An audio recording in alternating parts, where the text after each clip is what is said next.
जय हिंद आशीष and everyone. देखिए, अगर हम बात करें एल&टी की तो नंबर्स अनुमान से बेहतर है, गाइडेंस तो उससे भी बेहतर है। अगर हम क्लियरली बात करें तो एल&टी की जो मार्जिन एक्सपेक्टेशन थी, जो रेवेन्यू ग्रोथ थी, यहाँ आपको एक पॉजिटिव सरप्राइज मिला है। एबिटा में लगभग 13.5% की ग्रोथ और मार्जिन देखिए 20 बेसिस पॉइंट्स बढ़ के लगभग 11% के आसपास आते हुए नजर पड़े हैं। इसके अलावा अगर हम पर्टिकुलरली गाइडेंस की बात करें तो जो ऑर्डर इनफ्लो गाइडेंस है और जो रेवेन्यू गाइडेंस है एल&टी का, वो काफ़ी शानदार रहा है। इनफैक्ट एल&टी ने मार्जिन्स के बारे में भी एक पॉजिटिव आउटलुक दिया है FY26 के लिए।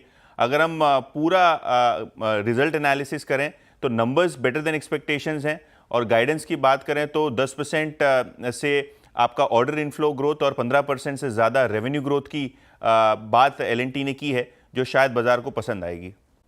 आशीष, ऑपरेशनली काफ़ी अच्छा क्वार्टर रहा है। अगर हम नेट प्रॉफिट की बात करें तो 11% का ग्रोथ, रेवेन्यू में 20% का अच्छा उछाल और एबिटा देखिए एब्सोल्यूट बेसिस पे लगभग 30% की ग्रोथ देखने को मिली है और एबिटा एब्सोल्यूट बेसिस पे 1438 करोड़ रुपए के आसपास आया है।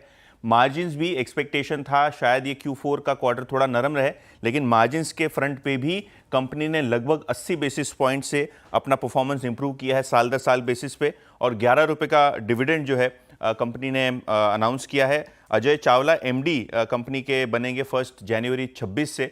तो यहाँ मैनेजमेंट चेंजेस भी हुए हैं, लेकिन ओवरऑल Q4 के नंबर्स टाइटन के एक्सपेक्टेशन से थोड़े बेहतर ही दिखाई पड़ रहे हैं। टाइटन तो देखिए, ब्रिटानिया से शुरू करते हैं आशीष। प्रॉफिट में 4% की ग्रोथ, एबिटा में केवल 2% की ग्रोथ। तो दूसरी FMCG कंपनियों की तरह ही ब्रिटानिया ने नंबर्स दिए हैं, थोड़े फीके हैं।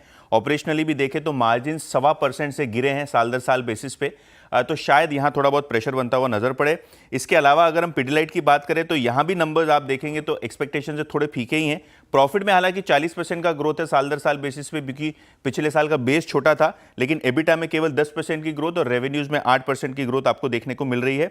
पर्टिकुलरली अगर हम दूसरे वायदा मार्केट की बात करें तो MCX पे आज नजर रखें, क्योंकि नंबर्स थोड़े वीक आए हैं। प्रॉफिट हालांकि 54% बढ़ा है, एक्सपेक्टेशन था कि यहां से और बड़ा एक जंप आता, लेकिन एम्प्लॉय कॉस्ट और टेक्नोलॉजी कॉस्ट के कारण आप देखेंगे कि मार्जिन साल दर साल गिरे हैं। मार्जिन 55% आए हैं वर्सेस 56%, और एबिटा और नेट प्रॉफिट की बात करें तो 50% से ज़्यादा की ग्रोथ है, लेकिन क्लियरली मार्जिन फ्रंट पे MCX ने डिसअपॉइंटमेंट दिया है और काफ़ी सारे ब्रोकरेज ने अपने अर्निंग्स एस्टिमेट भी काटे हैं। तो ऑब्वियसली ये कॉन्फ्रेंस कॉल के बाद पता चलेगा कि एग्जैक्टली क्या हुआ क्वार्टर में, लेकिन थोड़े फीके नंबर्स आपको यहाँ देखने को मिल रहे हैं। इसके अलावा union bank of India numbers में देखें तो नेट इंटरेस्ट इनकम केवल 1% बढ़ी है, और अगर हम प्रॉफिट की बात करें पिछले साल का जो बेस था वो छोटा था, उसके कारण आपको NII और प्रॉफिट ग्रोथ थोड़ी ज़्यादा देखने को मिल रही है।